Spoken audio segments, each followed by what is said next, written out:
নমস্কার বন্ধুরা, আজ আমি করব ঝিঙ্গে আর আলু দিয়ে ঝাল সরষে বাটা দিয়ে।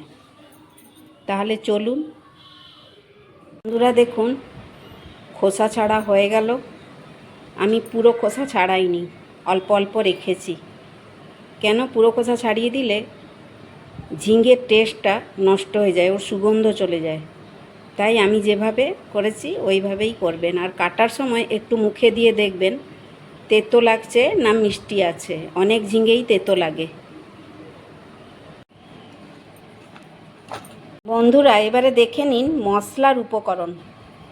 এর মধ্যে আছে কালো সর্ষে, সাদা সর্ষে, নুন, একটু চারমগজ দিয়েছি পোস্তর বদলে। পোস্ত ইউজ করিনি আমি। লঙ্কা দু রকমের দিয়েছি, দেখুন, কাঁচা লঙ্কা, শুকনো লঙ্কা আর টমেটো। নুন আর কাঁচা লঙ্কা অবশ্যই দেবেন, তাহলে সরষের যে একটা তেতো ভাব ওইটা কেটে যায়। বাটার পর একটু সরষের তেল মিলিয়ে নেবেন।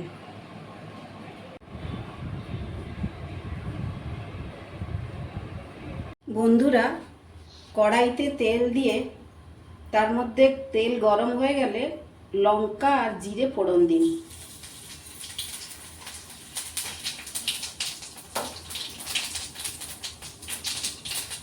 তারপর ঝিঙ্গে আলু দিয়ে দিন।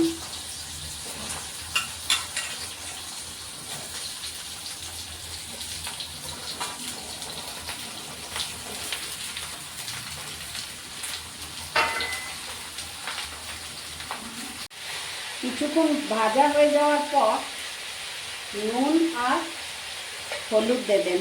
নুনটা দেখে দেবেন, কেন না সরষের মধ্যে নুন দেওয়া হয়েছিল, তাই নুনের পরিমাণটা দেখে দিবেন। আগে নুন দিয়ে ভাজবেন না, তাহলে জল বেরোবে। তাই আমি কিছুক্ষণ ভাজার পরে নুনটা দিলাম।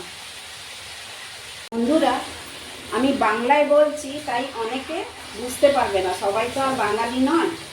তাই আমি ডেসক্রিপশন বক্সে আমার এগুলো রেসিপি সব ডেসক্রাইব করেছি ইংলিশে।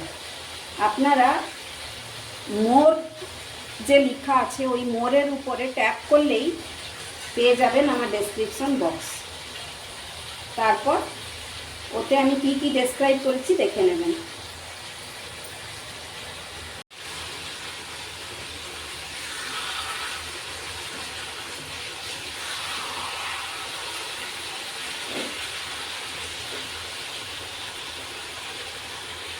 দেখুন বন্ধুরা, এবারে সরষে বাটা দিলাম। সরষে বাটা কখনো সঙ্গে সঙ্গে বেটে দেবেন না, রেখে দেবেন কিছুক্ষণ, তাহলে ভালো লাগবে। এবারে একটু চিনি দিয়ে দেবো। চিনি দিলে স্বাদটা খুব ভালো হয়। দেখুন বন্ধুরা, রঙটা কেমন হয়েছে।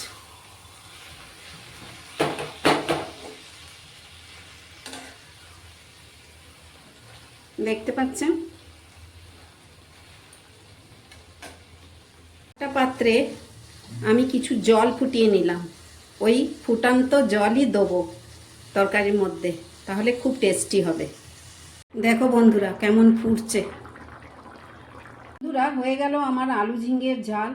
এমন সহজ রেসিপি পেতে আমার চ্যানেলকে প্লিজ সাবস্ক্রাইব করুন। ধন্যবাদ।